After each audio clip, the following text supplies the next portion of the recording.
One of the things when you have a serious illness, or if you've had a stroke, a brain injury, a spinal cord injury, fallen and broken your hip, is to remain optimistic. And what physicians always walk that fine line when they're talking to patients is, how do I remain realistically optimistic? I don't want to give you false optimism, but I want to be realistic about it. I like to surround myself by optimistic people.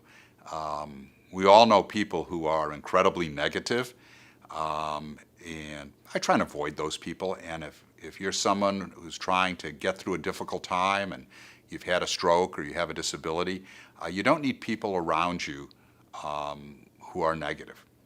Now, one of my favorite quotes is that of Winston Churchill, who during World War II, and one can only imagine, I mean, he was in it by himself and being bombarded, and yet his quote was, "Never, never, never quit." And I actually wear a bracelet on my right arm, on my wrist, that has that quote on it. So to remind you when things are tough, to be realistically optimistic that you and your loved ones are going to need help, but establish what it is you can do, what it is you have difficulty doing, and then a list of those things that you just can't do. If you look at the list of all the things that you can do, I think you'll be surprised that that list is pretty long, and that you should feel really good about that. And you should be optimistic about the middle list, and the list is the things that you have difficulty doing.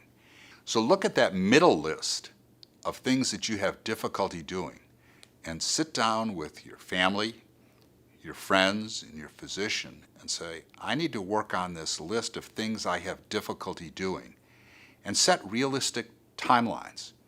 So here's the first one, I'm going to try in this one and find out, okay, is that realistic to work on that? And realize that it may be at work, it may be with your family, and it may be leisure activities. I mean, and as mundane or trite as it sounds, you may say, well, things are good at work and good at home, but I'm having trouble. I'd like to get back to playing golf. I'd like to get back to playing tennis, to swimming. And those are realistic goals that you need to work on. So remember to be resilient, bounce back, but make that list of things that you're having difficulty with and start to work on them.